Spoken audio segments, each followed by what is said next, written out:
Good evening बच्चों। चलिए क्या पढ़ रहे थे हम लोग? तो हम लोग देख रहे थे cell the unit of life. ठीक है, तो कल हमने देखा था पार्ट 4 और मैंने आपको कुछ क्वेश्चंस भी कराए थे। तो बच्चों मैंने उसमें देखा कि आप लोग बहुत ज़्यादा ना मिस्टेक्स कर रहे थे क्वेश्चन में। मतलब मैंने देखा कि जो मैंने पढ़ाया हुआ भी है उसमें भी आप बहुत ज़्यादा कंफ्यूज थे। और यही मैंने आपको कल भी बताया था कि क्या होता है ना कि ये चैप्टर है तो बड़ा ईजी, पर जब हम पढ़ने जाते हैं ना तो याद करने में थोड़ा डिफ़िकल्टी होता है और हमको फिर ये चैप्टर टफ लगने लग जाता है। तो मैं आपको जो आपने जहाँ पर कल मिस्टेक किया था वो एक बार मैं आपको फिर से आज समझा रही हूँ। ठीक है, तो बच्चों हम लोग आज पहले देखेंगे सेल वॉल। क्या था बच्चों सेल वॉल? तो हमने जब प्लांट सेल और एनिमल सेल पढ़ा था तो उसमें मैंने आपको बताया था कि क्या होता है। तो बच्चों देखो, जैसे एनिमल सेल में क्या हो गया कि ये हमारा प्लाज्मा मेम्ब्रेन है, तो ये हमारी आउटर कवरिंग हो गई। पर in case of plant cell ये हमारी एक आउटर कवरिंग है, ठीक है, और उसके अंदर एक और कवरिंग होती है। तो ये जो अंदर वाली कवरिंग है ये तो दोनों में कॉमन है, दैट इज प्लाज्मा मेम्ब्रेन, मतलब प्लांट सेल में भी और एनिमल सेल में। पर ये बाहर जो कवरिंग आई है इसी को क्या बोलते हैं बच्चों? यही है सेल वॉल। अब आपके दिमाग में क्वेश्चन आया होगा कि मैम ये डिफरेंस क्यों? ठीक है, एनिमल सेल में सेल वॉल नहीं है पर हमारे प्लांट सेल में सेल वॉल क्यों है? तो बच्चों इसके पीछे रीज़न ये है कि मान लीजिए कि आपको बहुत ज़्यादा बारिश वगैरह हो रही है, तूफान वगैरह आ रहा है, तो आपके पास क्या ऑप्शन रहता है कि आप कहीं सेफ जगह में चल के जाके खड़े हो सकते हैं या फिर खुद को प्रोटेक्ट कर सकते हैं। But in case of plants उनको कहाँ रहना है बच्चों? जहाँ पर उनकी ग्रोथ हुई है वो हमेशा वहीं पर रहेंगे। ठीक है, जैसे मान लीजिए आपने एक सीड को लगाया तो वो सीड जहाँ पर हमने ग्रो करवाया तो वो तो प्लांट हमेशा वहीं रहने वाला है। अगर अब आंधी आए तूफान आए वो तो नहीं हिल सके, तो इसलिए इनके पास क्या होता है बच्चों? एक एडिशनल कवरिंग होता है जो इनको क्या करता है? प्रोटेक्ट करके रखता है। ठीक है, चलिए आइए तो अब डिस्कस करते हैं बच्चों सेल वॉल के बारे में जो आपके एनसीईआरटी में गिवन है। ये तो हमने थोड़ा सा एक्स्ट्रा पढ़ा कि आपको बेसिक नॉलेज मिल जाए कि हम क्या देखने वाले। चलिए बच्चों आइए। तो देखिए अभी तक हमने क्या क्या देखा कि कहाँ कहाँ सेल वॉल होते हैं। तो प्लांट सेल में हमारे एल्गा में, और एक हम लोग देखेंगे fungal cell wall.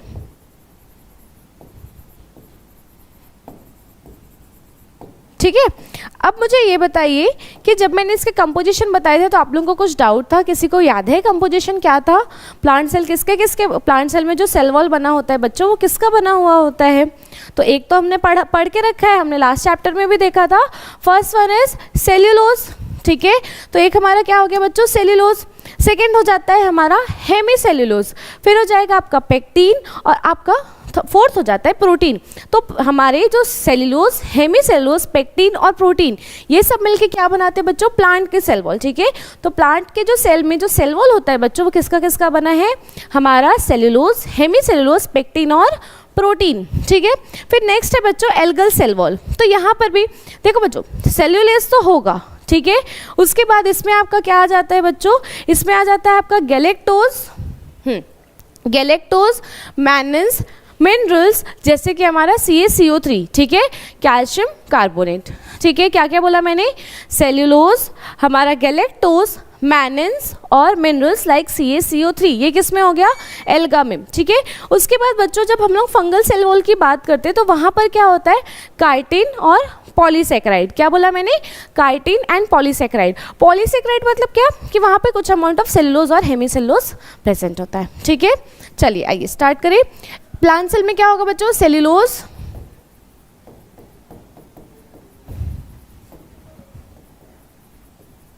Hemicellulose, pectin and protein. ठीक है, उसके बाद बच्चों बात करते हैं एल्गी में जो सेल वॉल होता है। तो अभी मैंने आपको बताया सेल्यूलोज यहाँ पर भी होगा, उसके साथ साथ मैंने आपको क्या बताया? मैनन्स होते हैं,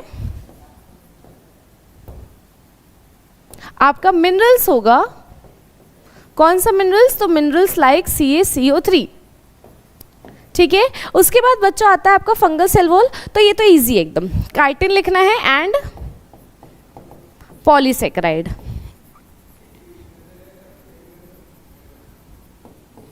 पॉलीसेकेराइड क्यों बोला हमने, क्योंकि यहाँ पर भी हमको कुछ ट्रेसेस मिलते हैं सेलुलोज और हेमी सेलुलोज के।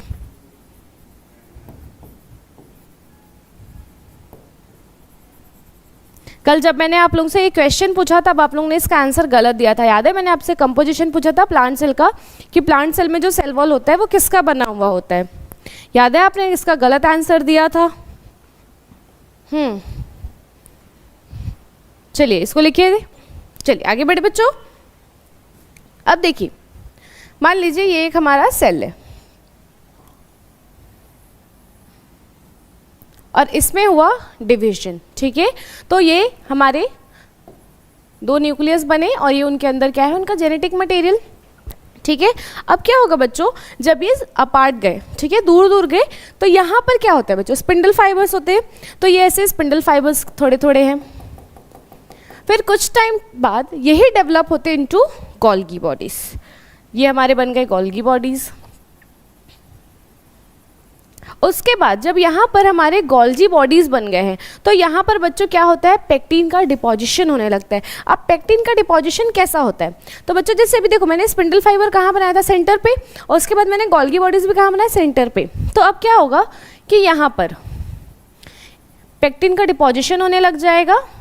तो ये पहले सेंटर पे क्या बन रहा है, पेक्टिन वाली डिपोजिशन वाली लेयर, और उसके बाद ऐसे पूरा ये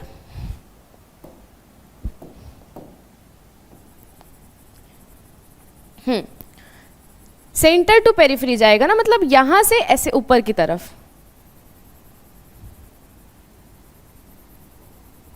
ठीक है? तो ये क्या बन गया बच्चों, ये बन गया है एक पेक्टिन की डिपोजिशन वाली बीच में एक लेयर, ठीक है? तो ये क्या करिए बच्चों, यही देखो, यही 2 सेल बनाने वाली है, ठीक है?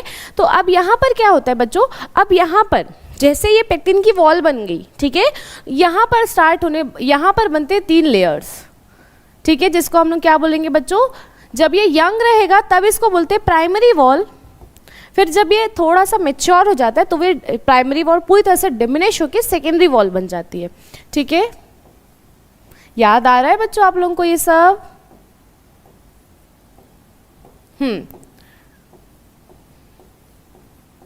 ये हुआ, ठीक है? तो यहाँ पर ये क्या हो गया बच्चों, पहले हमने देखा गोल्गी स्पिंडल फाइबर्स थे, वही ट्रांसफॉर्म हुए into spindle fibres, and after that यहाँ पे पेक्टिन का डिपोजिशन हुआ, ठीक है? और उसी के अराउंड में क्या बन गए बच्चों, प्राइमरी वॉल। इतना क्लियर है, समझ आया आप लोगों को? इतना क्लियर है, ठीक है? ये क्या हो गए बच्चों, हमारे 2 न्यूक्लियस हो गए, ठीक है? अब देखिए बच्चों क्या होता है कि ये, इसको हम लोग अभी क्या, मैंने आपको बताया कि ये क्या है, ये है हमारा प्राइमरी वॉल। साथ में लिखते हुए भी चलेंगे, ये है हमारा प्राइमरी वॉल। अब ये कैसा रहेगा, तो बच्चों ये होता है थिन, और अभी मैंने क्या बताया, ये कब रहेगा, जब ये सेल क्या होगा, यंग होगा, तो यंग स्टेज में होगा, और ये फ्लेक्सिबल भी होता है, flexible,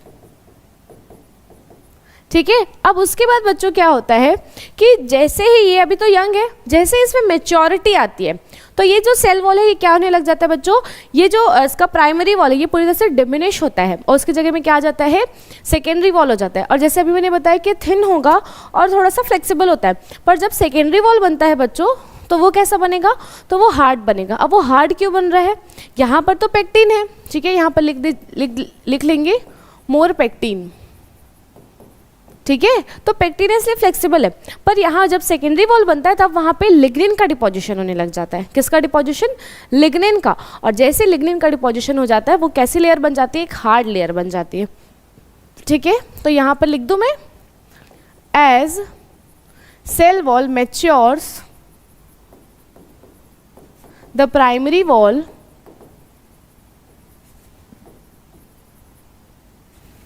diminishes and secondary wall is formed.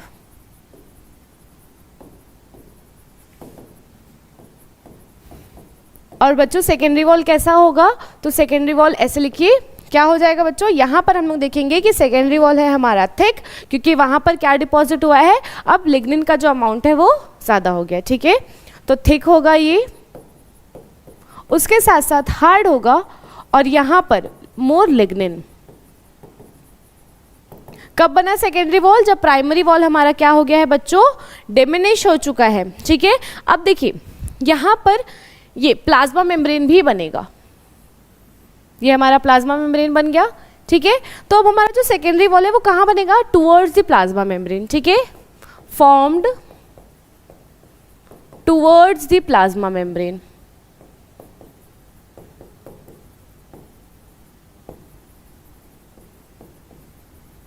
Clear है इतना, समझ आया, समझ आया इतना बच्चों आप लोगों को, क्लियर है इतना, ठीक है। अब देखिए ये क्या हो गया, तो बच्चों ये क्या होता है कि ये क्या बन गया, एक हार्ड पेक्टिन की लेयर है, ठीक है। अभी मैंने बताया ना क्या हो रहा है यहाँ पर, पहले हमारे गोल्गी स्पिंडल फाइबर से फिर गोल्गी बॉडीज बने, फिर पेक्टिन का बहुत सारा डिपोजिशन है, जिसके कारण कैसा बन गया, एक हार्ड पेक्टिन का लेयर बन गया। और इसमें इसके साथ साथ क्या होता है बच्चों, Ca+, ठीक है, मतलब कैल्शियम होते हैं। तो इसलिए इस लेयर को क्या बोल देते हैं बच्चों, बोलते हैं इसको कैल्शियम पेक्टेट, ठीक है। और इसका नाम क्या है, तो इसका नाम है बच्चों हमारा क्या, मिडिल लैमेला। कैसी वॉल है, तो कैल्शियम पेक्टेट की है, नाम क्या है, मिडिल लैमेले। इतना समझ आया, क्लियर है इतना, मिडिल लैमेला तक समझ आ गया, ठीक है। अब ये जो मिडिल लैमेला है इसका फंक्शन क्या है, नेक्स्ट स्लाइड में लिख ले।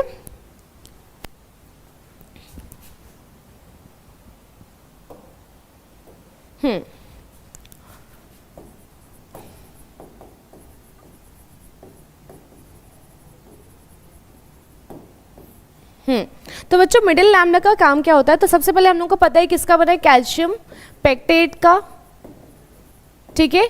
उसके बाद इसका फंक्शन क्या होता है बच्चों कि ये दो सेल को आपस में क्या करेगा, होल्ड करके रखेगा, जो नेबरिंग सेल है ना उनको होल्ड करके रखेगा। तो ग्लू या होल्ड द नेबरिंग सेल,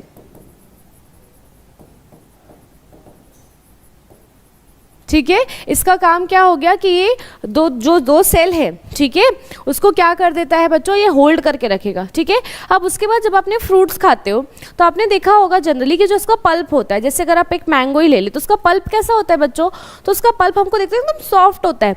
और कुछ तो मैंगोज ऐसे होते हैं कि अगर आप उसको मुंह में रखोगे तो वो पूरे इस तरह से मेल्ट हो जाते हैं, ठीक है। तो पल्प हमेशा सॉफ्ट ही रहता है, तो वो कैसे होता है, तो देखो ये जो मिडिल लैमेला है ना, यही क्या हो जाता है बच्चों, यही हमारा बोल सकते हैं डिसॉल्व हो जाता है, ठीक है। तो जैसे ही डिसॉल्व हो जाता है तो उससे क्या बनता है बच्चों, हमारा फ्रूट का पल्प कैसा होता है, वो सॉफ्ट होता है, ठीक है। तो middle lamella dissolves to form the pulp of fruit, ठीक है, समझ आया। अब वापस आइए। अब बच्चों यहां पर देखिए क्या होता है कि जो प्राइमरी वॉल थी हमारी, इसी के अंदर से इसको ऐसे पूरी तरह से चीर रहा है ना, बीच से क्या हो जा रहा है बच्चों, यहाँ से जाता है हमारा एक लेयर, ठीक है, जिसको हम बोलते हैं प्लाज्मोडेस्मेटा।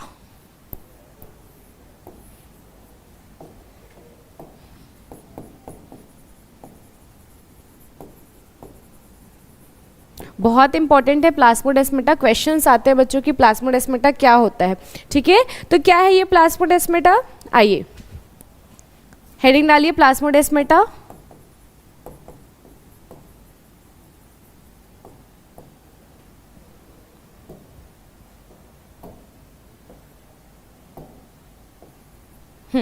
चलिए, तो बच्चों ये जो प्लाज्मोडेस्मेटा ये क्या दिख रहा है, तो दो सेल है ना, उनके बीच में ऐसा ब्रिज की तरह काम करता है, ठीक है। तो साइटोप्लाज्मिक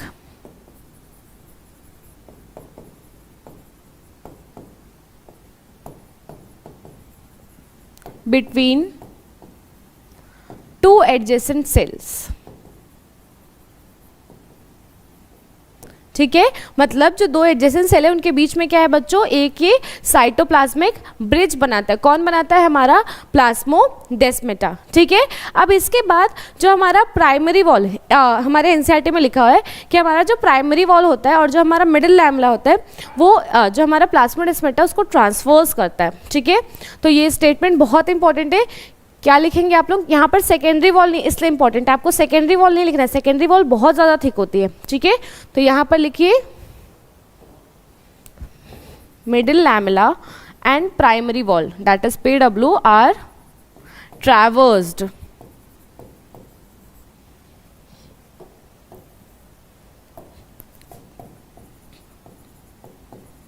by plasmodesmata। क्लियर है? इतना समझ आया? इजी है ये, ठीक है। अभी आप लोगों को क्लियर है ये? इसमें अभी कुछ डाउट है? सेल वॉल वाला समझ आया कॉन्सेप्ट पूरी तरह से आप लोगों को?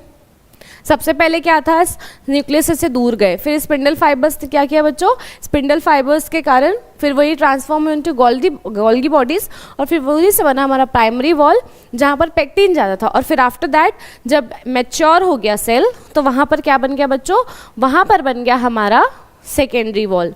इतना क्लियर है? सेकेंडरी वॉल में ज़्यादा क्या होगा, लिग्निन होगा। अब जो हमारा प्राइमरी वॉल है और जो मिडल लैमेला है उनके बीच में एक ब्रिज होती है, साइटोप्लाज्मिक ब्रिज होती है, उसको हम क्या बोलते हैं बच्चों, प्लाज्मोडेस्माटा। इतना क्लियर है? आगे बढ़े, चलो आ जाओ अब।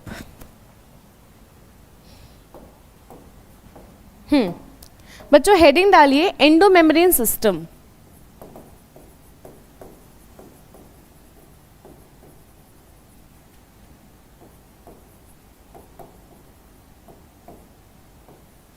क्या होता है बच्चों एंडोमेम्ब्रेन सिस्टम? तो बच्चों एंडोमेम्ब्रेन सिस्टम मतलब क्या, तो यहाँ पर हम लोग उस ऑर्गेनेल्स के बारे में बात करेंगे जो सिंगल मेम्ब्रेन होते हैं, ठीक है। मतलब एंडोमेम्ब्रेन सिस्टम में हम किसके बारे में डिस्कस करने वाले हैं, ऐसे मेम्ब्रेन जो सिंगल मेम्ब्रेन होते हैं, ठीक है। तो लिखिए सिंगल मेम्ब्रेन बाउंड ऑर्गेनेल्स, ठीक है। अब इसमें हम लोग को 3 पढ़ने, क्या क्या, तो endoplasmic reticulum, Golgi bodies and lysosomes, ठीक है।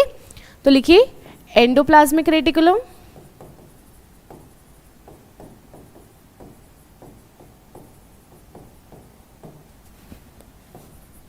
Golgi bodies and lysosomes. अब बच्चों इसको जब भी हम लोग देखेंगे ना, एंडोप्लाज्मिक रेटिकुलम, हमारा लाइसोसोम्स और गोल्गी बॉडीज, इनके जो फंक्शन होते हैं ना बच्चों, वो हमेशा एक दूसरे से मैच करते हैं, मतलब एक दूसरे को फॉलो करेंगे, ठीक है। तो यहाँ पर इनका जो फंक्शन होता है दैट इज कोऑर्डिनेटेड, ठीक है। तो यहाँ पर देयर फंक्शंस आर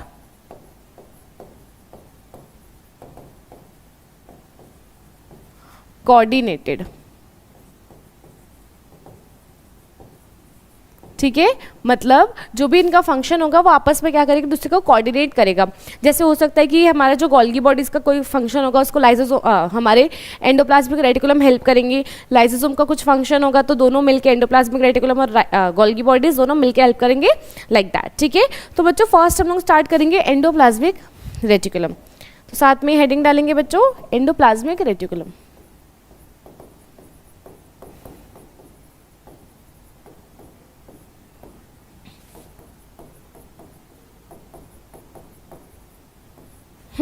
क्या होता है बच्चों एंडोप्लाज्मिक रेटिकुलम? तो देखो एंडो मतलब क्या, इनर, और प्लाज्मिक मतलब प्लाज्मा मेम्ब्रेन, ठीक है। इनर प्लाज्मा मेम्ब्रेन, ठीक है। और रेटिकुलम मतलब होता है बच्चों नेटवर्क, ठीक है। तो देखिए यहाँ पर क्या हो रहा है कि जो हमारे एंडोप्लाज्मिक रेटिकुलम है वो क्या है, तो वो है बच्चों जो हमारे प्लाज्मा मेम्ब्रेन में कुछ नेटवर्क लाइक स्ट्रक्चर होते हैं, ठीक है। प्लाज्मा मेम्ब्रेन के अंदर, ठीक है, अंदर क्या है, साइटोप्लाज्म है, तो वहाँ पर कुछ नेटवर्क लाइक स्ट्रक्चर होते हैं, उन्हीं को हम क्या बोलते हैं, एंडोप्लाज्मिक रेटिकुलम। तो आइए साथ में मेरे डायग्राम बनाएंगे आप लोग। ये हमारा एक सेल है, ठीक है। इसके बाद सेंटर में क्या होगा बच्चों, तो सेंटर में हमारा न्यूक्लियस है, ठीक है। अब इसके बाद यहाँ पर ऐसे न्यूक्लियर मेम्ब्रेन से बिल्कुल अटैच्ड ये क्या बन गया बच्चों, नेटवर्क जैसा दिख रहा है, ठीक है। और बना लेंगे ये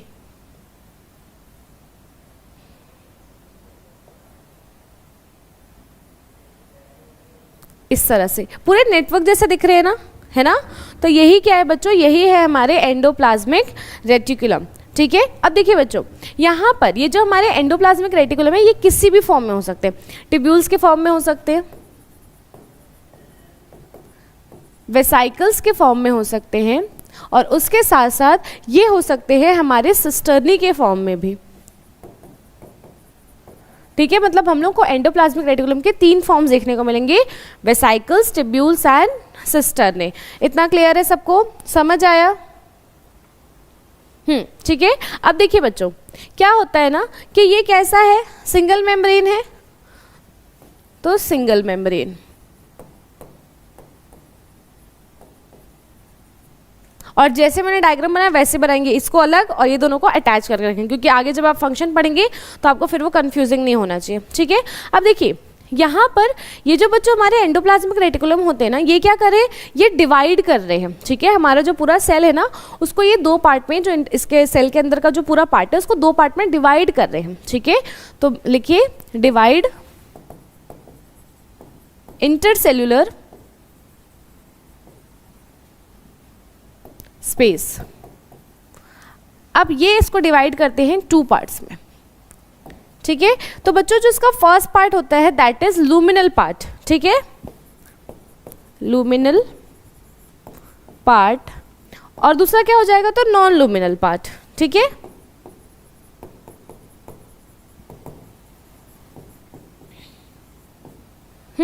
तो बच्चों यहां पर क्या हो जाता है, तो जैसे मान लीजिए ये जो एंडोप्लाज्मिक रेटिकुलम के अंदर वाला पार्ट है ना, ये वाला, ये क्या हो गया बच्चों, ये हो गया लूमिनल पार्ट, तो इनसाइड ईआर। ठीक है, और जो नॉन लूमिनल होगा तो आउटसाइड द ईआर, मतलब साइटोप्लाज्म में।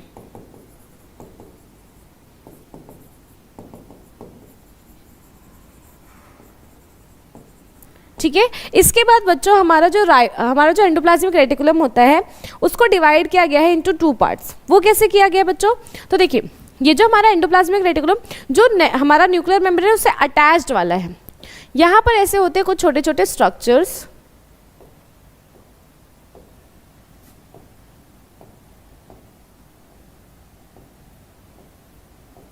और ये जो अलग है उनमें नहीं बनाना है। तो अब ये है क्या, तो बच्चों देखो ये है न्यूक्लियस और ये है आपका ईआर। ठीक है, अब ये इसमें हम लोग ने एक और टर्म ऐड किया, ये है आरईआर और ये है बच्चों आपका एसईआर। ये क्या हो गया, तो बच्चों देखो ये जो है ना आपका ये रेड वाला पार्ट जो मैंने ऐसे छोटे छोटे बिंदु जैसे बनाए, ये है राइबोसोम्स। ठीक है, तो हमारा जो ईआर होता है ना बच्चों वो 2 टाइप का होता है।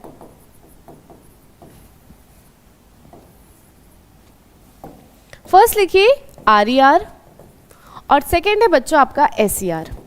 तो एसईआर और आरईआर में क्या होगा बच्चों, तो आरईआर में आप देखेंगे राइबोसोम्स आर प्रेजेंट।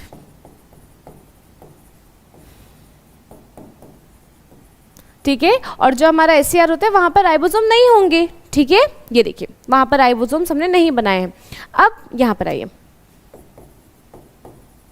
इनका जो अपीयरेंस होता है वो रफ दिखता है इसलिए इनका नाम रख दिया गया रफ, और ये होते हैं बच्चों स्मूथ।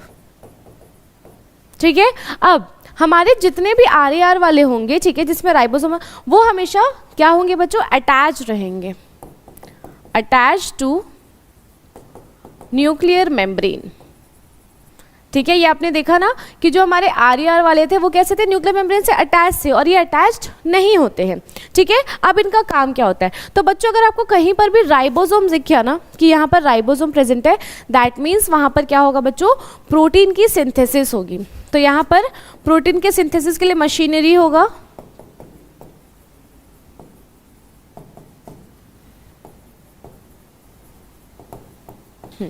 अब जैसे मान लीजिए ये तो प्रोटीन बना है। ठीक है, यहाँ पर एसईआर का फंक्शन क्या होता है बच्चों, ये बनाते हैं लिपिड सिंथेसिस, लिपिड या लिपिड एंड स्टेरॉइड सिंथेसाइज करते हैं।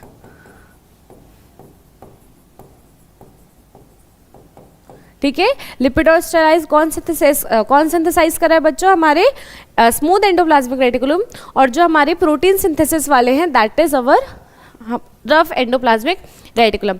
इतना समझ आया, स्ट्रक्चर समझ आया, इसको आप लोग एनसीईआरटी में ही मार्क करेंगे। ठीक है, हमारे कौन सा ऐसा पार्ट है जो न्यूक्लियस से न्यूक्लियर मेम्ब्रेन से अटैच है, तो आरईआर, और कौन सा नहीं है तो एसईआर। ठीक है, एसईआर में एसईआर उसको स्मूथ एंडोप्लाज्मिक रेटिकुलम क्यों बोल रहे हैं, क्योंकि वहाँ पर हमने देखा कि वहाँ पर राइबोसोम्स नहीं होते, और आरईआर में उनका जो टेक्सचर है वो थोड़ा सा रफ हो जाता है due to the presence of ribosomes.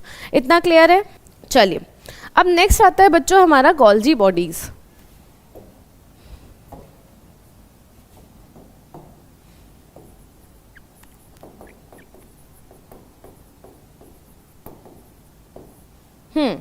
क्या होते हैं बच्चों गोल्गी बॉडीज? तो देखो इसकी डिस्कवरी तो जो डिस्कवरी थी उसके क्रेडिट जाती है कैमिलियो गोल्जी को, ठीक है, Camillo Golgi.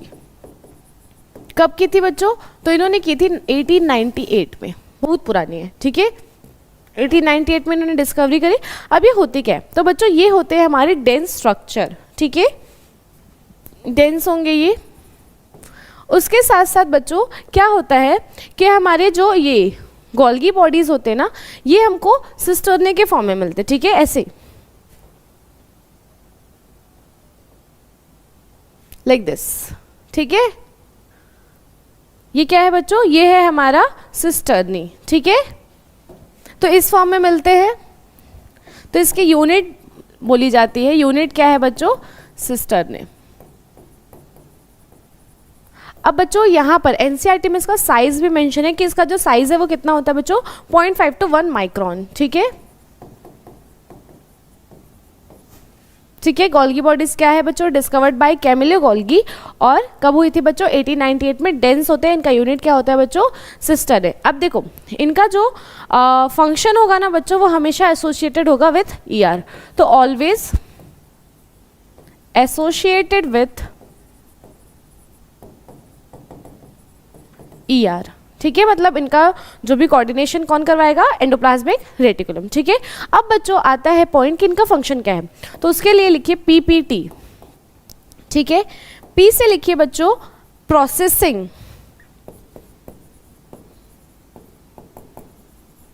Second one is packaging,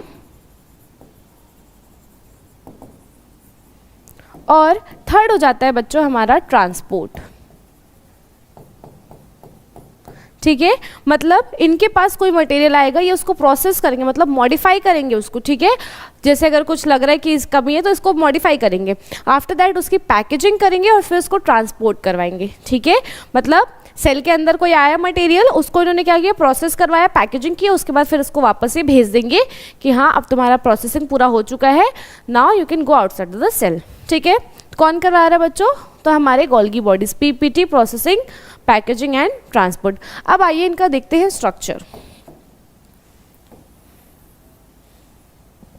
same यहाँ पर न्यूक्लियस। अब इनका स्ट्रक्चर कैसे बनाएंगे बच्चों? तो अभी मैंने बताया कि सिस्टर्ने के फॉर्म में होते हैं ना,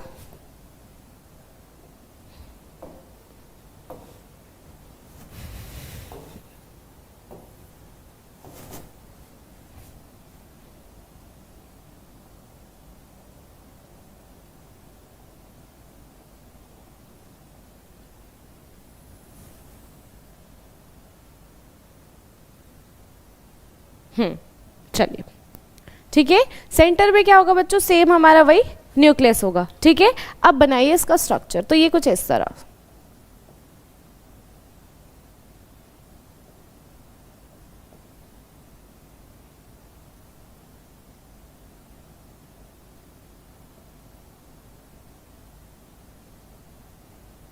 ठीक है। अब देखिए यहाँ पर मैंने आपको थोड़ा सा डिफरेंट बनाया ना, कैसे है? तो बच्चों देखो ये दो फेस होता है, ठीक है, एक हमारा ऐसे बाहर की तरफ है और एक अंदर की तरफ है, ठीक है। तो इसी को बोलते हैं ट्रांस और सेस फेस। तो ये जो बच्चों आपका ये बाहर तरफ है, ट्रांस फेस है, इसको बोलते हैं कॉनकेव, ठीक है। ये हो गया हमारा ट्रांस, इसी को, ये कौन सा फेस है? कॉनकेव। और इसी को बोलते हैं बच्चों मैच्योरिंग फेस, ठीक है। तो हमारा जो कॉनकेव वाला फेज है, ठीक है, वो कैसे बच्चों? ट्रांस फेज है। तो वही क्या करवाता है बच्चों कि जैसे हमारा कोई मटेरियल आया तो जो उसका ट्रांसपोर्ट है वो कौन कराएगा बच्चों? हमारा ट्रांस फेज, ठीक है। अब इसके बाद ये वाला पार्ट है, इसको बोलते हैं बच्चों सेस। एक ट्रांस है तो दूसरा सेस, कॉन्वेक्स, और ये होता है बच्चों फॉर्मिंग फेज। ये तीनों मिला के क्या बना है बच्चों? ये तीनों मिला के बनाते गोल्गी बॉडीज। उसमें भी हमने देख लिया कि यहाँ पर क्या है बच्चों? दो फेज है, एक सेस फेज है और एक ट्रांस फेज है। सेस फेज में क्या होगा बच्चों? फॉर्म करेगा, जैसे कोई मटेरियल आया तो उसको फॉर्मिंग जो होती है, प्रोसेसिंग वगैरह, वो होगा, और वहाँ से मैच्योरिंग वाले फेज से वो बाहर चले जाएगा, ट्रांसपोर्ट हो जाएगा। अब इसका आता है फंक्शन। तो फंक्शन के लिए मैंने आपको एक ट्रिक बताया था,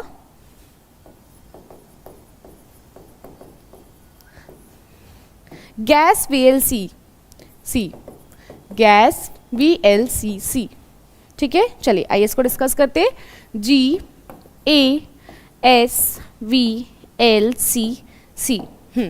तो बच्चों जी से आपका क्या हो जाएगा, तो जी से हो जाएगा कि ग्लाइकोलिपिड और ग्लाइकोप्रोटीन का फॉर्मेशन करते हैं। ये क्वेश्चन मैंने आप लोगों से कल पूछा था, तो आप लोगों ने बताया था एंडोप्लाज्मिक रेटिकुलम, पर यहाँ पर ग्लाइकोलिपिड और ग्लाइकोप्रोटीन की बात हो रही है, तो उसके सिंथेसिस कौन करवाते हैं बच्चों, हमारे गोल्गी बॉडीज, ठीक है।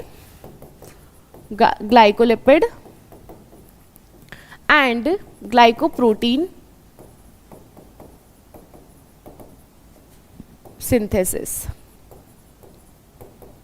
ठीक है। उसके बाद बच्चों ए से आता है जो हमारा स्पर्म होता है, उसकी जो कैप होती है, ठीक है, जिसको हम लोग एक्रोसोम बोलते हैं, उसका भी फॉर्मेशन कौन करवाता है बच्चों, Golgi bodies. Acrosome in sperms, ठीक है। एस से आपका हो जाएगा बच्चों जो इसका किसी भी मटेरियल का सिक्रीशन वगैरह है, वो भी कौन करवा सकता है, गोल्गी बॉडीज, ठीक है। तो सिक्रीशन, उसके बाद जो हमारे बर्ड्स वगैरह होते हैं उनका जो विटालोजेनेसिस होता है, जो उनका योक वाला पार्ट होता है, वो भी कौन बनवाता है बच्चों, वो भी बनवाते हैं हमारे गोल्गी बॉडीज, ठीक है, योक। अब एल से बच्चों, अब मैंने आपको क्या बताया था एंडोमेम्ब्रेन सिस्टम में कि इनका फंक्शन, जो हमारे एंडोमेम्ब्रेन सिस्टम में ऑर्गेनल्स होते हैं, इनके फंक्शन क्या होते हैं बच्चों, कोऑर्डिनेटेड होते हैं ना। तो यहाँ पर हमने ये तो देख लिया कि ER क्या कर रहा है, इसको हेल्प कर रहा है, ठीक है। अभी हमने डिस्कस किया कि एसोसिएटेड होते हैं इनके फंक्शन। अब यहाँ पर जो हमारा लाइसोसोम है उसका फॉर्मेशन कौन करवाता है, तो बच्चों उसका फॉर्मेशन में हेल्प करता है गोल्गी बॉडीज। तो लाइसोसोम फॉर्मेशन, क्लियर है इतना। फिर सी से आता है बच्चों, इसके साथ साथ ये सेल वॉल सिंथेसिस भी कराएंगे, और प्लांट्स में ये सेल वॉल सिंथेसिस इन्होंने करवाया। उसी के साथ साथ बच्चों ये प्लांट्स में करवाते हैं साइटोकाइनेसिस,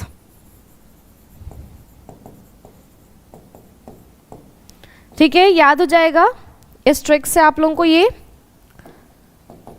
इन प्लांट्स, ठीक है। क्या क्या देखा हमने गैस VLC में, तो ग्लाइकोलिपिड एंड ग्लाइकोप्रोटीन का synthesis, formation, acrosome in sperms, secretion, vitellogenesis, lysosome formation, cell wall synthesis and cytokinesis in plants. ये सब कौन करवा रहा है बच्चों, ये सब करवा रहे हैं हमारे गोल्गी बॉडीज। आइए आगे बढ़ते हैं लाइसोसोम्स में। लाइसो, देखो बेसिक तो आपको पता होगा कि लाइसोसोम्स को क्या बोलते हैं बच्चों, इनको बोला जाता है कि they are the suicidal bag of the cell. अब क्यों बोल रहे हैं, तो बच्चों दे हैव हाइड्रोलिटिक एंजाइम्स, ठीक है। अब ये हाइड्रोलिटिक एंजाइम्स होते क्या है, तो बच्चों ये जो हाइड्रोलिटिक एंजाइम्स है ना, ये इजीली डाइजेस्ट कर सकते हैं हमारे कार्बोहाइड्रेट्स को, digest carbohydrates, proteins, fats and even nucleic acid also, ठीक है। तभी तो ये अपने, देखो सेल में तो ये सारी चीज़ें होंगी, तो अगर इनको किल करना है, एक सेल को डाइजेस्ट करना है, तो इनके पास एक ऐसा एंजाइम होना चाहिए कि उसके अंदर जो भी कंपोनेंट प्रेजेंट है वो उसको क्या कर सके, डाइजेस्ट कर सके।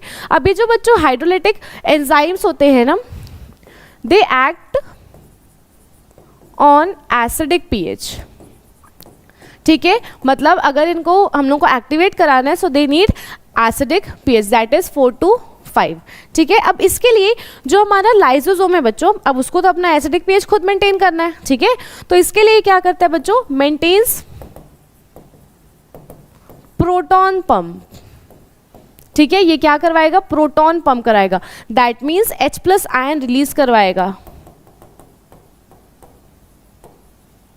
क्लियर है इतना, ठीक है। H+ आयन रिलीज कर, जिसके कारण क्या हो रहा है, एसिडिक pH बढ़ता जा रहा है, ठीक है। इतना समझ आया। प्रोटॉन पंप कौन करवाता है बच्चों, तो प्रोटॉन पंप कौन करवा रहा है, हमारा लाइसोसोम, ठीक है।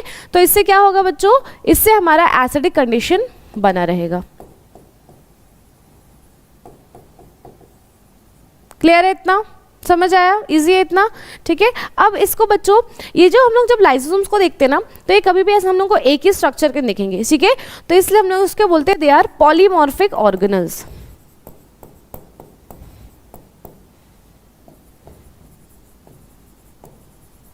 ठीक है। अब बात आती है कि इनको suicide bag of the cell क्यों बोलते हैं, तो मान लीजिए बच्चों क्या हुआ है कि एक सेल है और उसमें कोई फॉरेन पार्टिकल्स घुस गए, ठीक है। वैसे तो इसका काम क्या है कि ये जाके किल कर देगा, पर क्या होता है कि पूरा सेल ही जो है वो पूरी तरह से डैमेज हो सका है और उससे फर्दर उसको कोई नुकसान होगा। तो ऑन दैट केस ये क्या करते हैं बच्चों, ये क्या करेंगे, ये जो हमने हाइड्रोलिटिक एंजाइम्स है ना, ये पूरा सेल के बाहर छोड़ेंगे और वही जो हाइड्रोलिटिक एंजाइम है वो पूरे सेल को क्या करेंगे, डाइजेस्ट कर देंगे। तो ये तो सुसाइड ही हुआ ना, खुद को मार देना, दैट इज सुसाइड। तो ये कौन करवाया बच्चों, ये करवाया हमारे लाइसोसोम्स। इतना क्लियर है, समझ आया, ठीक है। आगे बढ़े। अब आगे आता है बच्चों वैक्यूल्स।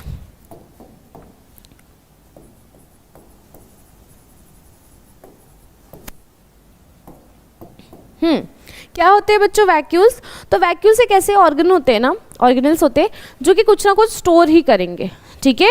अब वो कुछ भी हो सकता है, तो वो स्टोरेज का काम कौन करते हैं बच्चों, हमारे फूड, या फिर बोल सकते हैं वैक्यूल्स। अभी हम लोग सिर्फ वैक्यूल्स बोलेंगे। तो फूड जो हमारे वैक्यूल्स हैं उनका काम क्या है बच्चों, तो ये है हमारे पहले तो मेम्ब्रेन बाउंड ऑर्गेनल, और इनका जो बेसिक फंक्शन होता है दैट इज कि ये क्या करेंगे बच्चों, ये हमेशा क्या करने वाले हैं, कुछ ना कुछ स्टोर करेंगे। तो ये on the basis of that they are of 3 types.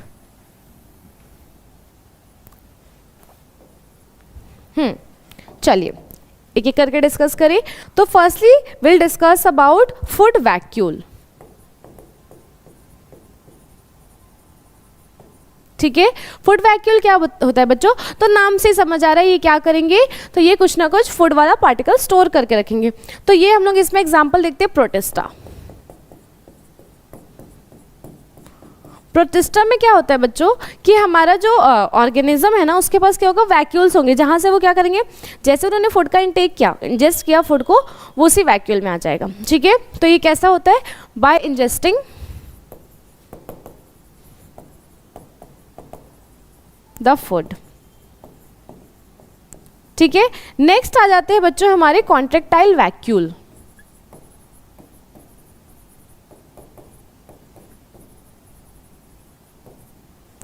Contractile vacuole बच्चों आपको देखने को मिलेंगे इन अमीबा। अब आपके दिमाग में आया होगा कि मैम ये अमीबा तो प्रोटिस्टा का ही पार्ट है, तो बच्चों जो फ्रेश वाटर में अमीबा देखते हैं ना उनमें होता है ये। अब इनका फंक्शन क्या होता है, तो बच्चों ये मेंटेन करके रखते हैं osmoregulation, maintains osmoregulation. क्या होता है बच्चों ये ऑस्मो रेगुलेशन, तो वहां पर ये क्या करके रखेंगे बच्चों, तो वाटर का जो बैलेंस होता है, ठीक है, तो उसको कौन मेंटेन करेगा, हमारे कॉन्ट्रेक्टाइल वैक्यूल। अब थर्ड आता है बच्चों आपका सैप वैक्यूल।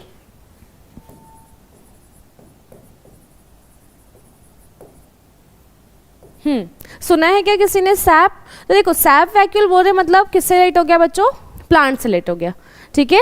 तो ये जो सैप वैक्यूल होते हैं ये हम लोग को सिर्फ कहां पर देखने को मिलेंगे, सिर्फ प्लांट्स में देखने को मिलेंगे। तो ओनली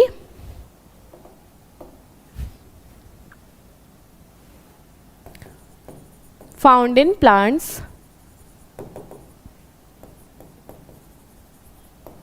उसके बाद बच्चों जब ये प्लांट्स में होते हैं ना तो इनका स्ट्रक्चर कुछ इस तरह से होता है।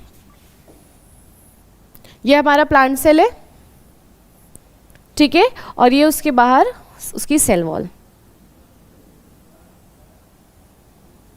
तो ये जो हमको सैप वैक्यूल देखने को मिलता है ना ये कुछ ऐसा होगा।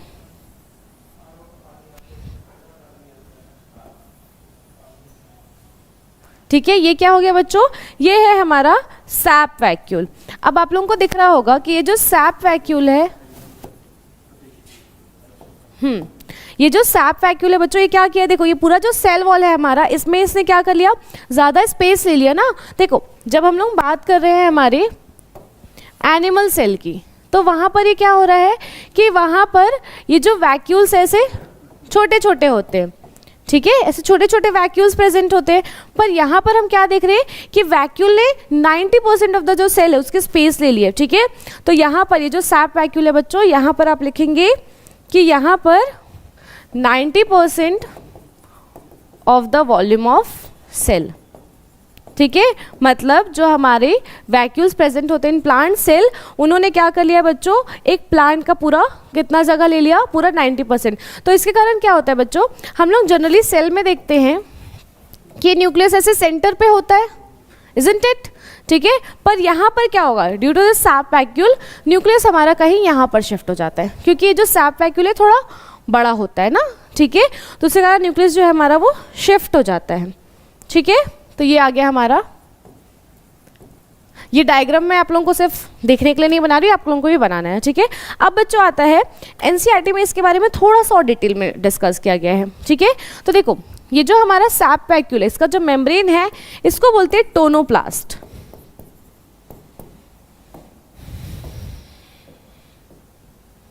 क्या है ये, मेम्ब्रेन। सैप वैक्यूल का जो मेम्ब्रेन है उसको हम लोग क्या बोल दिए बच्चों, टोनोप्लास्ट बोल दिए। अब देखिए इसका काम क्या है, तो यहाँ पर क्या होगा बच्चों, वेस्ट मटेरियल होगा, ठीक है। तो यहाँ पर हमारा क्या होगा कि हाई कंसंट्रेशन में वेस्ट मटेरियल होगा और लो कंसंट्रेशन में वेस्ट मटेरियल होगा। तो यहाँ पर क्या होगा कि यहाँ पर हमारा हाई कंसंट्रेशन है और यहाँ पर हमारा लो कंसंट्रेशन है। तो हमको पर मूवमेंट कैसी करानी है बच्चों, यहाँ पर हम लोग ये तो नहीं बोलेंगे कि वेस्ट बाहर चले जाए, हम लोग क्या चाहते हैं, वेस्ट और अंदर आए। तो मूवमेंट हमको कुछ ऐसा चाहिए, ठीक है, इस तरफ की। तो यहाँ पर बच्चों क्या होता है, इसके लिए होता है एक्टिव ट्रांसपोर्ट।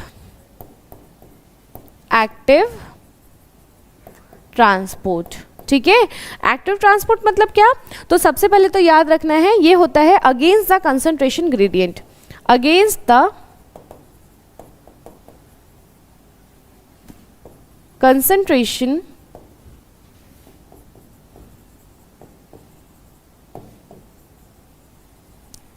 ग्रेडियंट, ठीक है। तो ये कैसे होगा, कैसे होगा अगेंस्ट द कंसंट्रेशन ग्रेडियंट, तो बच्चों वो होता है बाय यूजिंग एटीपी, ठीक है। मतलब यहाँ पर हम क्या करें, एनर्जी को यूज करके हम लोग मूवमेंट करवा रहे हैं from low concentration to high concentration. Clear है, इतना समझ आया सबको, ठीक है।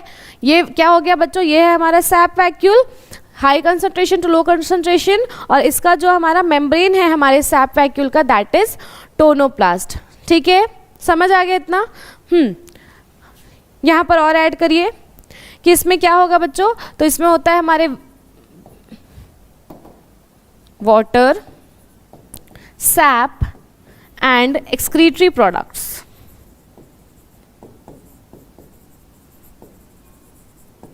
क्लियर है इतना, ठीक है। और ये जो हमारा मेम्ब्रेन है, ये कैसा मेम्ब्रेन होता है, ये होता है आपका सिंगल मेम्ब्रेन,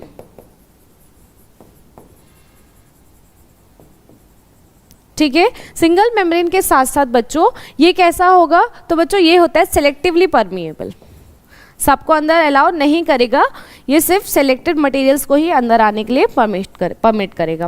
क्लियर है इतना, समझ आया तीनों वैक्यूल्स। फर्स्ट क्या था बच्चों हमारा food vacuole, second is contractile vacuole, और थर्ड है फोर्थ सैप वैक्यूल, ठीक है। और ये कहाँ पे मिलेगा, ये सिर्फ हमको प्लांट सेल में देखने को मिलता है। चलिए बनाइए इसको। हो गया इतना, बना लिया बच्चों आप लोग ने डायग्राम। चलिए अब आते हैं हम लोग बच्चों हमारे डबल मेम्ब्रेन वाले ऑर्गेनल्स में।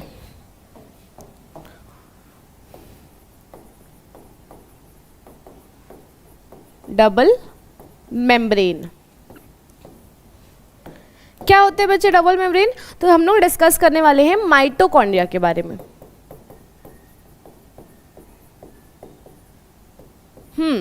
माइटोकॉन्ड्रिया, किसी को पता है क्या माइटोकॉन्ड्रिया क्या होते हैं? पार्ट ऑफ द सेल, इतना तो हमने स्टार्टिंग से पढ़ के रखा है जब से हमने बायोलॉजी स्टार्ट करी पढ़ना, ठीक है। अब उससे हम लोग थोड़ा सा और डिस्कस करेंगे आगे का। अब देखो बच्चों, जो माइटोकॉन्ड्रिया होता है ना, उनका नंबर जो होता है, उनका जो शेप होता है वो वेरी करता है, ठीक है। कैसे वेरी करेगा, तो अकॉर्डिंग टू देयर फंक्शन। तो नंबर एंड शेप वेरीज कैसे, तो अकॉर्डिंग टू फंक्शन,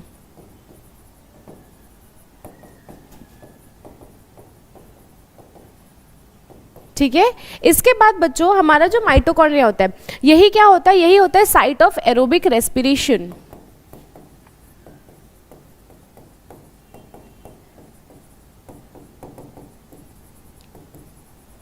ठीक है, जैसे हमने खाना खाया तो क्या हमको सिर्फ उसी से एनर्जी मिल जाती है? एनर्जी के लिए होना चाहिए बच्चों रेस्पिरेशन, और वो रेस्पिरेशन कहाँ पे हो रहा है बच्चों? माइटोकॉन्ड्रिया में हो रहा है। तो जैसे हमने ऑक्सीजन लिया, रेस्पिरेशन हुआ और वहाँ से क्या हो गई? एनर्जी बना। किस फॉर्म में बना? एटीपी के फॉर्म में बना। तो एटीपी जो है वो यहीं पे सिंथेसाइज भी होता है, that's why it is known as powerhouse of the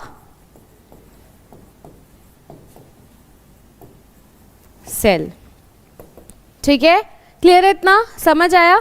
ये क्या हो गया बच्चों? ये हो गया हमारा powerhouse of the cell. कौन है बच्चों? तो माइटोकॉन्ड्रिया। क्यों बोल रहे हैं? क्योंकि एटीपी सिंथेसिस होता है। एटीपी सिंथेसिस कब होगा? जब रेस्पिरेशन होगा। रेस्पिरेशन से क्या होगा बच्चों? जैसे ही हमने फूड का इंटेक किया, उससे ऑक्सीजन, रेस्पिरेशन के बाद उसको ऑक्सीजन मिला और उसी से क्या होगा? एटीपी का सिंथेसिस होगा और उसी एटीपी से क्या बन गया बच्चों? एनर्जी। और एनर्जी के लिए हमने इसको क्या बोल दिया कि यहाँ पर एनर्जी बनी, that means it is known as the powerhouse of the cell. हमने कैसे ऐसे नाम कुछ कुछ पढ़े ना। किचन के लिए मैंने आपको क्या बताया था? Kitchen of the cell is chloroplast and power house of the cell mitochondria, so sidal bag of the cell lysosomes। ठीक है, इतना क्लियर है सबको? आगे बढ़े, चलिए अब बच्चों इसका आगे देखते हैं हम लोग स्ट्रक्चर। डबल मेम्ब्रेन होगा, ये हमने एक बनाया।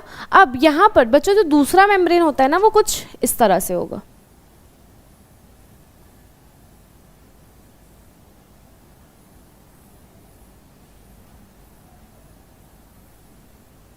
क्या है ये? देखो ये से इनफोल्डिंग्स दिख रहे हैं, इनर जो इसका इनर मेम्ब्रेन है वहां पर आपको कुछ इनफोल्डिंग्स दिख रहे हैं। तो इन इनफोल्डिंग को हम लोग क्या बोलते हैं बच्चों? Sister cristae. ठीक है, सिस्टर ने तो हमने अभी गोल्गी बॉडीज में पढ़ा था, इसको क्या बोलते हैं बच्चों? क्रिस्टे। ठीक है, क्रिस्टे या क्रिस्टी यूनिट्स के ऊपर डिपेंड करता है। तो ये क्या हो गया बच्चों? क्रिस्टी। अब ये है क्या? तो देखो आउटर मेम्ब्रेन तो एकदम नॉर्मल है, ठीक है, और उसके बाद पर जो हमारा इनर मेम्ब्रेन है वो कैसा है बच्चों? इनफोल्डिंग है। क्यों है ये? क्योंकि वहां पर क्या हो रहा है बच्चों? सरफेस एरिया इंक्रीज हो रहा है। ठीक है, तो ये हो गया आउटर मेम्ब्रेन और ये है हमारा इनर मेम्ब्रेन। ठीक है, इनर मेम्ब्रेन में ये क्या है बच्चों? हमारा ये है हमारे क्रिस्टे। क्या है क्रिस्टे? तो बच्चों ये है इनफोल्डिंग्स ऑफ इनर मेम्ब्रेन।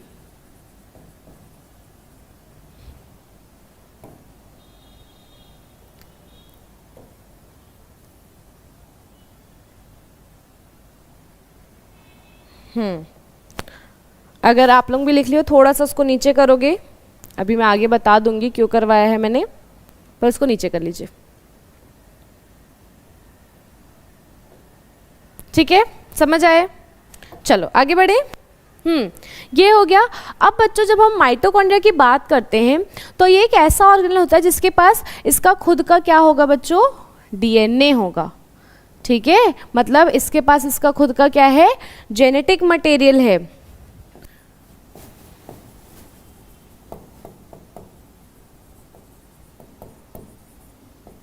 ठीक, अब देखो डीएनए है तो आरएनए भी होगा, क्योंकि डीएनए से ही आरएनए बनता है।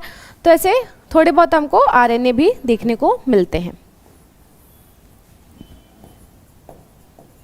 उसके साथ साथ बच्चों यहाँ पर हमको देखने को मिलते हैं राइबोसोम्स। मतलब यहाँ पर हमको कुछ कुछ राइबोसोम्स भी देखने को मिलेंगे। कैसे राइबोसोम्स? तो 70S वाले। ठीक है, कौन से राइबोसोम देखने को मिलेंगे? तो बच्चों यहाँ पर हमको देखने को मिलेंगे 70S वाले राइबोसोम्स। ठीक है,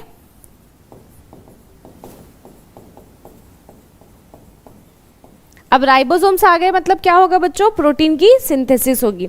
तो इसके पास भी क्या है? Protein synthesis machinery.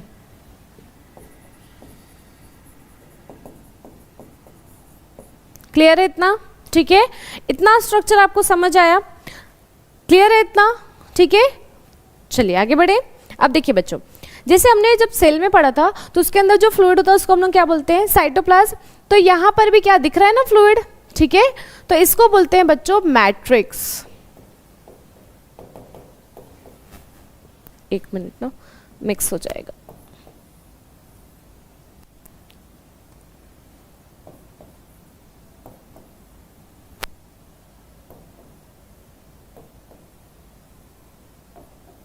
ठीक है। अब देखो ये जो हमारा आउटर मेम्ब्रेन है और जो इनर मेम्ब्रेन है उनके बीच में आप लोगों को कोई स्पेस दिख रही है? दिख रही है, ठीक है। तो इसको बोलते हैं पेरीमाइटोकॉन्ड्रियल स्पेस, ठीक है। क्या बोला मैंने? ये है पेरीमाइटोकॉन्ड्रियल स्पेस, इसको इंटरमेम्ब्रेन स्पेस भी बोलते हैं, ठीक है, पेरीमाइटोकॉन्ड्रियल स्पेस। अब बच्चों यहाँ पर जो हमारा आउटर मेम्ब्रेन है ये तो एक लिमिटिंग बाउंड्री है ना,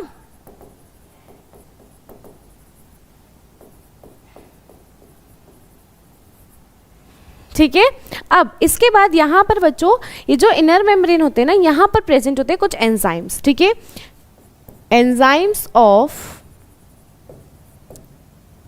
ETS that is electron transport system, SDH, ठीक है। SDH एंजाइम जो होता है हमारा सक्सिनेट डिहाइड्रोजेनेस, वो भी हमको यहाँ पर देखने को मिलेगा। अब बात आती है कि ये जो हमारे क्रिस्टे हैं बच्चों, इधर जो इनफोल्डिंग है ये क्यों हुई है? To increase the surface area. Clear है इतना? मैट्रिक्स हो गया। अब ये जो हमारा जेनेटिक मटेरियल है ये कैसा होगा? तो बच्चों ये होता है सर्कुलर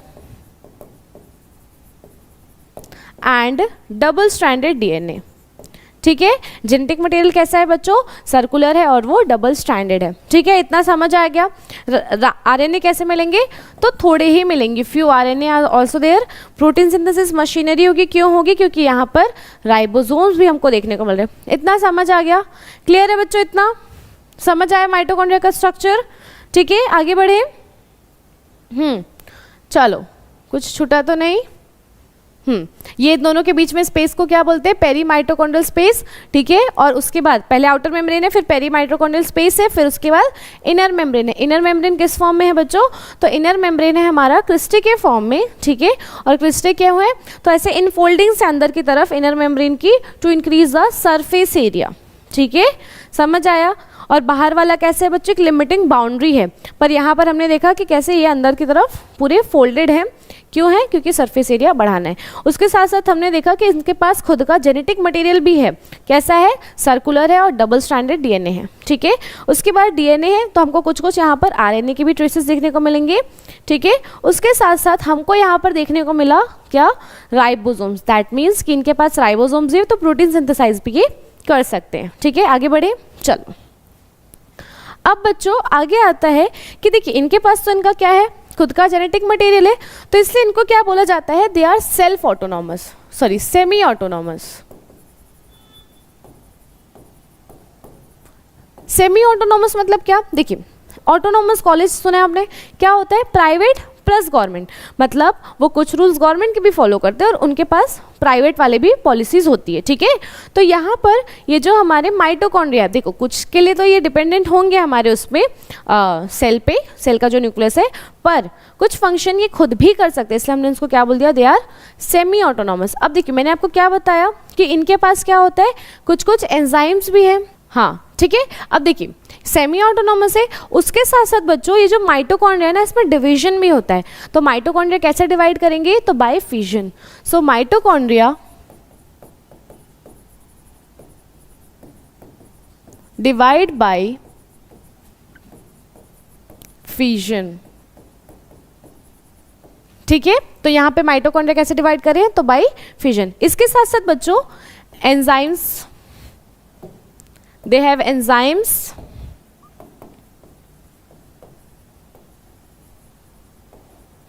तो बच्चों एंजाइम्स में क्या क्या होंगे? तो एंजाइम्स में एक तो लिंक रिएक्शन के लिए होंगे, उसके साथ साथ जो हमारा क्रेब्स साइकिल होता है उसके भी यहाँ पर हमको एंजाइम्स देखने को मिलेंगे। लेकिन किसके साथ हमारा जो यहाँ पर एक्सेप्शन आ जाता है, किसके अलावा? सक्सिनेट डिहाइड्रोजेनेस, क्योंकि वो तो हमने देखा वो कहाँ पर मिलेगा? हमारे इनर मेम्ब्रेन में। तो except HDH that is succinate dehydrogenase. Clear है? इतना समझ आया? तो बच्चों ये डायग्राम भी हो गया होगा आप लोगों का। ये डायग्राम से भी आपको कुछ डाउट है तो बता दीजिए। चलिए बच्चों, इसी के साथ हम लोग आज की क्लास यहीं पर एंड करते हैं। अगर आप लोगों को कुछ डाउट होगा तो आप लोग कमेंट करके बिल्कुल पूछ सकते हैं, ठीक है बच्चों। Good night everyone.